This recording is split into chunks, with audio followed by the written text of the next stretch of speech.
We are more connected than ever before, yet somehow we feel more alone. In a world of endless scrolling, constant updates, and digital perfection, one question remains: what is social media really doing to our minds? Somebody is fighting, somebody is not happy, somebody feels stressed because of the information he has received.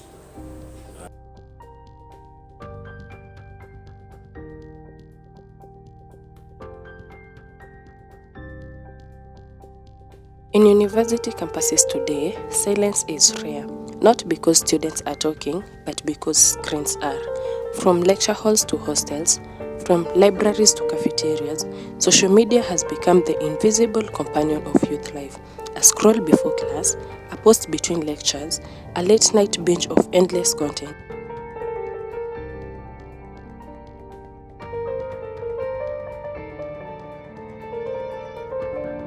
For many university students, the day begins and ends with a screen, but behind the perfectly filtered photos, the trending hashtags, and the carefully curated lifestyle lies a hidden toll.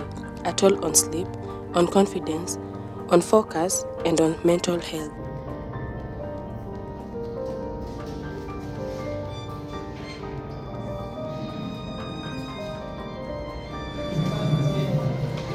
This program is brought to you in partnership with the Youth Data Bundles and Digital Responsibility Campaigns initiatives aimed at promoting safe and balanced online engagement. University life promises independence, freedom, and discovery, but for many youths, freedom has quietly turned into dependency. Social media platforms are designed to keep users engaged. Each notification triggers a small rush of excitement. Each like becomes silent validation.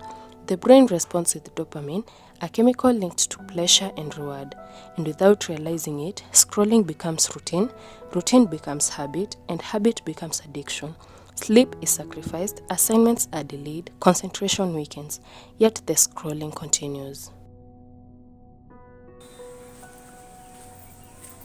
Yo, niaje bana? Umepotea? Mimi niko bana. Niambie. Kuna kagemu hapa bana namalizia kiasi bana. Hebu unasema aje bana? Kuna assignment nilitoa last class. Assignment ngoja bana. Assignment sasa si tuna submit next week. Next week na bana ni mapema bro. Naona umecheka umesema leo jioni. Ni mapema bana. Hiyo kazi bado kuna a few hours. Sisi tuko na 24 hours. Sio kazi tufanye usiku maybe. Hata tupatane online discuss na issue. Tupatane siku nyingine bana. Sasa hizi tufanye assignment iko busy bana. Sawa. Namtafuta kazi ya kufanya. Yeah. So, according to you, how many hours do you spend on social media on daily basis? Thank you for this opportunity you have granted to me, and I really appreciate it. Me, as a comrade or as a Gen Z, as we call nowadays, I can spend many hours, uncountable hours on social media. For example, let's say we have the current smartphones we're using rather than the old phones we're using. I find the social media platforms that are current have many update information, entertainment. So personally, I can spend, when I'm idle, I can spend 1 to 2 hours just on social media. Okay, but have you tried to limit? How have you tried to limit yourself on the usage of the? Yeah, of course, I can spend a little bit more time on social media, and I feel like, hey, I'm wasting a lot of time. So to limit myself, I usually find something else to do, or else I go to visit my friends so that we can have a group discussion, or we can engage in something fruitful in academics. To try to limit myself on social media.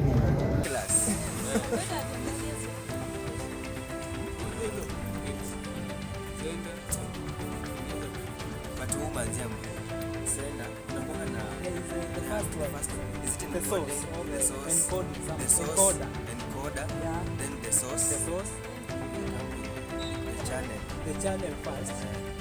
But have social media affected your life, your studies, or sleep in any way? Absolutely, very true. Social media has a great impact on. We have acts on sleep or on life. Or on your campus life, like studies, Yeah. and either sleep? Yeah, exactly. So for example, you may find I'm doing a certain research on a certain assignment or given by a lecturer, and then I'm using a phone either to Google to do the search. So you may find when a message pop up for a certain assignment or an artist has posted an update, you may find me shifting my mind from doing the assignment to that pop-up message. So I may go to find out that what is it popping up, what is the artist or the comedian posted. So I may find instead of focusing on the assignment, I may end up shifting my mind to that message, and my mind will shift to that social media. So you may find me scrolling through TikTok, through Facebook, IG, and X, and all that. To me, it has affected you negatively in your studies. Negative. To an extent, when I compare my result of the previous semester, the current semester, the previous academic year, that bit drop. So I'm going to try as much as possible to utilize our social media. Now we can talk about sustainability. On campus, success is visible. Whether someone is launching a business, or someone is traveling abroad, or maybe someone is graduating with first-class honors, and all of it's online. Social media creates a highlight reel of achievement but hides the struggle behind it. For many youths, comparison becomes automatic. Why am I not there yet? Why is my life not exciting enough? Why don't I look like that? Slowly, confidence begins to shrink. Self-worth becomes attached to engagement, the number of followers, the number of comments, the number of shares, and in a space built for connection, many students begin to feel alone.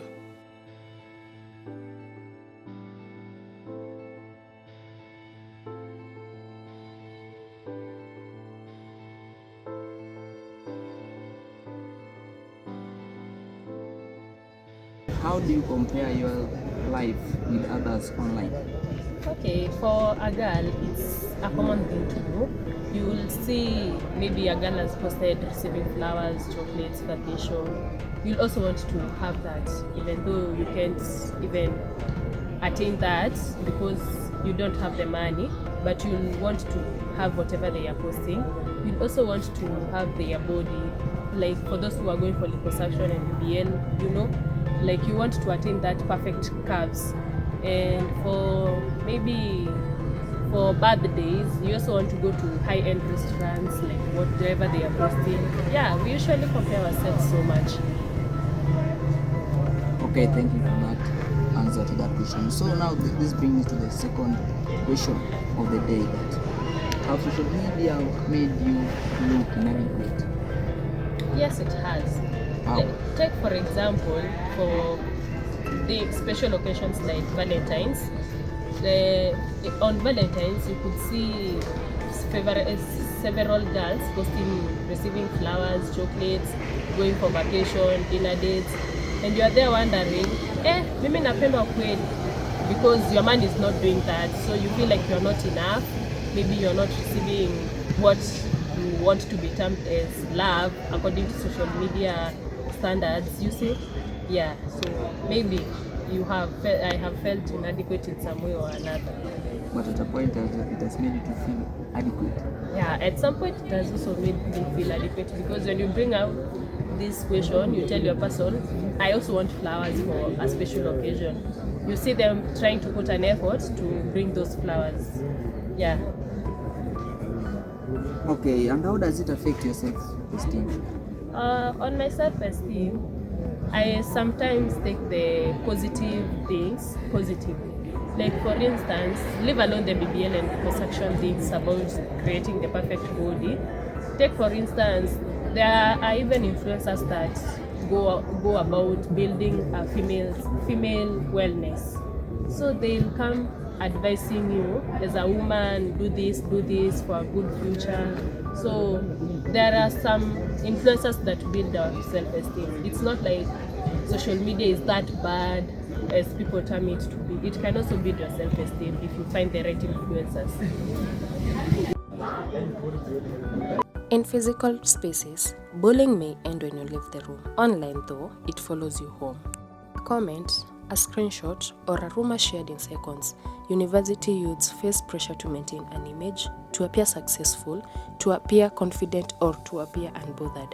But behind the scene, anxiety grows. The fear of posting, the fear of judgment, the fear of being excluded.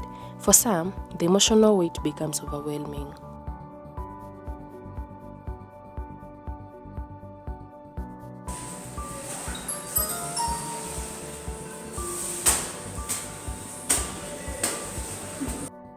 I have faced online harassment, especially I can remember earlier. There is a person who posted my photo. I don't know where he got the photo, then posted me anonymously with wrong captions. So this situation was so challenging, the way people were speaking, reactions of people, how people were commenting about me, yet the captions were not true. Where the photo was, where they got the photo from also, I don't know. So it was not that easy. It really affected me mentally, especially when you walk around, the way people are viewing you, yet what they are speaking about is actually wrong. So this affected me. So for me to get help, I got assistance from my parents when I spoke to them, and they advised me, encouraging me on what to do. Then I spoke with I managed to get the contacts of the person who was managing the online platform, that Facebook platform, who managed to help me by telling me whoever posted that video, then actually he was able to remove that video online. Also, I was speaking to a friend of mine who is a peer counselor, who also helped me concerning that, because it wasn't that easy. But I thank the Lord that as per now, I am very, very fine. Mental health struggles among university youths are rising, with anxiety, depression, and sleep disorders being on top of the list. While social media is not only the cause, it has become a powerful amplifier. The pressure to perform, the fear of missing out, the need to constantly stay connected, making even moments of rest to feel unproductive. I'm called Reverend Joseph Kibutari Chumbe. I'm a teacher by profession, also counseling psychologist, also by profession, and that's what I'm doing in Kibabi University as a senior counselor, dealing with the mental issues of students and also staff. Also, I'm a ordained reverend and a theologian, and training that I've also applied theology and pastoring. I'm a family man, I'm married, and I have children, 4 children, who are adults now. Let's begin with the first question. Are you seeing an increase in mental health cases linked to social media? Yes. I want to say that social media is both positive and also negative. And given your focus, you want to look at the negative part of it, is that through social media, the information that is not seen is passed to the students or to staff immediately, and some of it has wrong information that is indeed stress information. Therefore, the harm it does becomes very much, because it has not gone through the process of seeding and seeing what is true, what's necessary. Secondly, is that it shares information instantly, where an event is happening, the social media pictures are taken, videos are taken direct from the site and are sent. And particularly when this information is traumatizing, you find that the affected, the family, the friends, or even the general public, the information is traumatizing, like an accident, like an abuse, like whatever. You find that all those kind of things affect the public or the individual who is affected directly, and without maybe having a moment of process of breaking maybe some news or some information that is very much traumatizing, not being shared.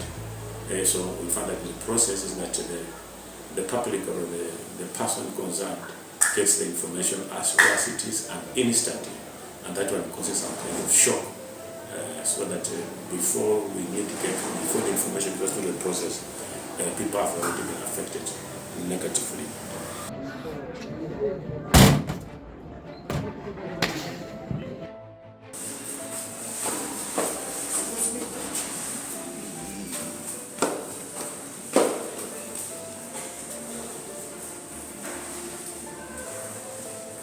Another thing on the same vein, we found that maybe students, some of them would are letting they take the photos of the nude photographs and pictures. And then in the process of maybe disagreeing with maybe a partner, one, two things, maybe the offended one posts the nudeness of a colleague on the wall. So if this information goes to the parents, goes to the family members, and it becomes very embarrassing. Some of them are pushed to the level of maybe wanting to commit suicide. And those ones who are involved, bring them to book. The legal implications also, they become victims of what they've done. And some maybe run away from the university because the arm of security is upon them, because what they've done is actually criminal. And then some of them can also be able to take to commit suicide. We have seen also cases where maybe a student is killing or stabbing a friend and finally also stabbing himself to death. This is a scenario maybe where by now maybe you are somebody's girlfriend or a boyfriend.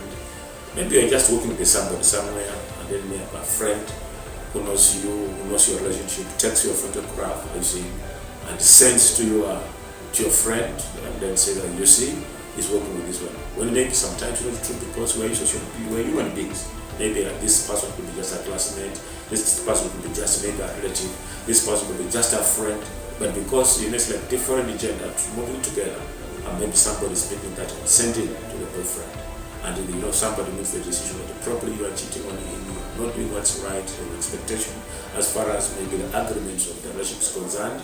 By the time you're not given time to explain.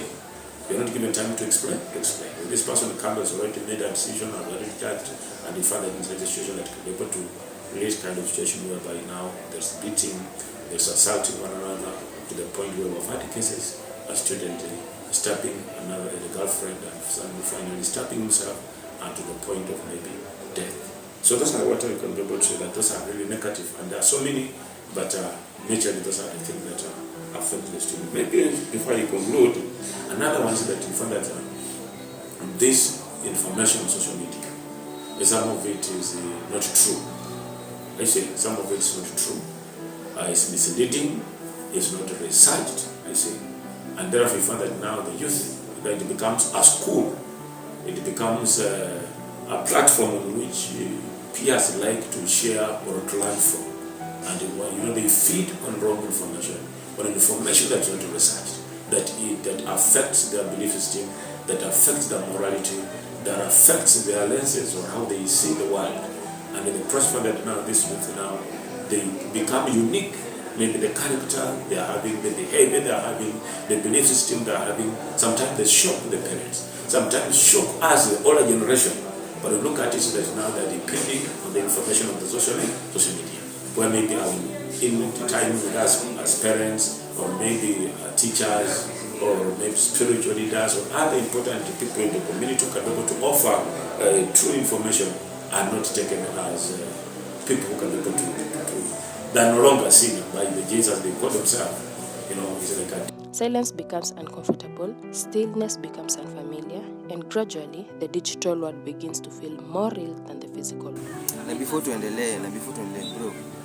Rada, kwani shida kwa nini? Kwa wapi sasa? Tuko group bana, kwa busy kwa simu, siku hizi unachelewa yani bana. Hata sasa nimekuwa na stress nilikuwa. Naanza kuingilia maisha yangu. Sasa hiyo inaingiliana wapi na hii discussion? Sasa wewe tuambie. Like mimi kukosa kukuja class na wewe ulikuja huko kusoma peke yako. Tulikuja na wewe kibabii. Lakini tukoje tunakufanyia tu group. Tulikuja hapa kudiscuss hii swali, si mambo na mimi. Sasa mmeanza kuwa ndivyo. Sasa tukutoka group. Sisi story na kunitoa group bana. Kila mtu tu afanye kitu yenyewe tunamleta hapa. Sasa umekuja kwa Azi bana, mmeanza kuingilia maisha yangu.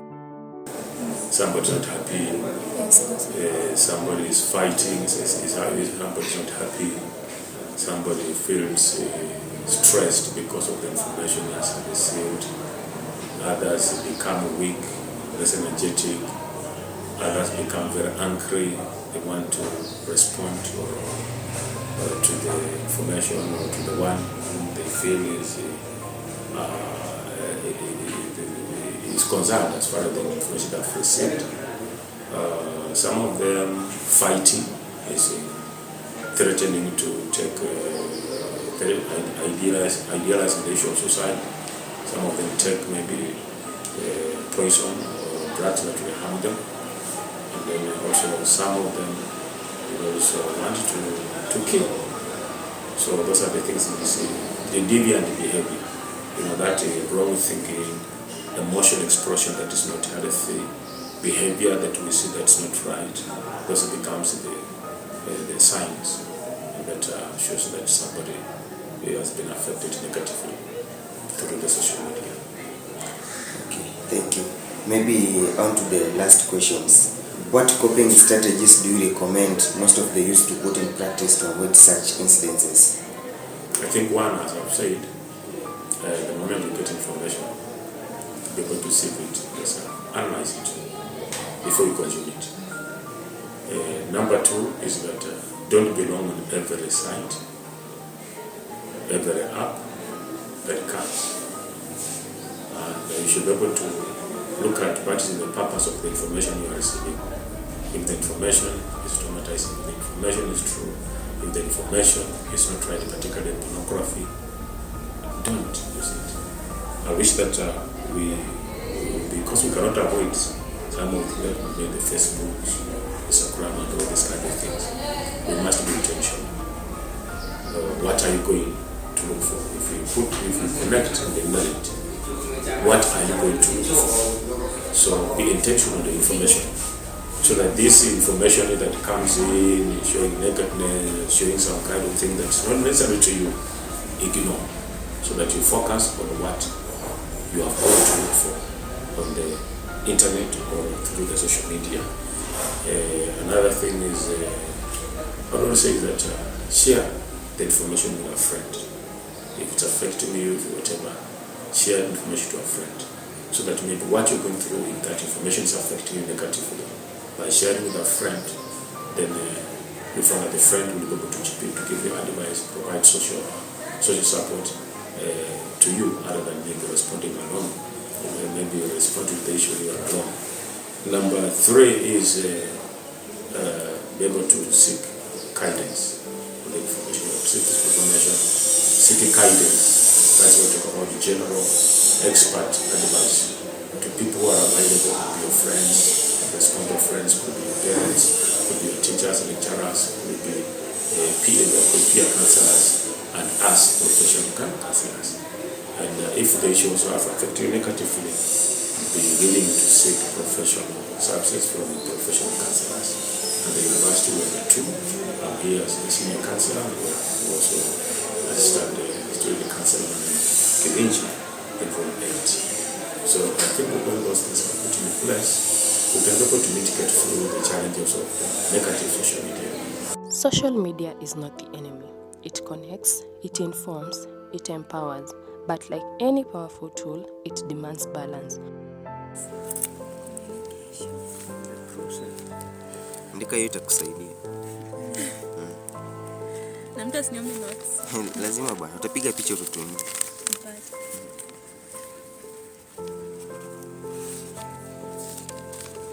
University life is meant to be experienced.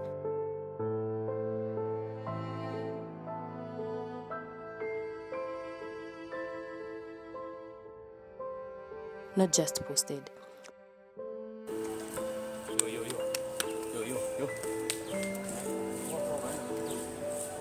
Perhaps the real challenge for today's youths is not logging in, but learning when to log out, because beyond the screen, there is still life waiting to be lived. This program is brought to you in partnership with the Youth Data Bundles and Digital Responsibility Campaigns initiatives aimed at promoting safe and balanced online engagement.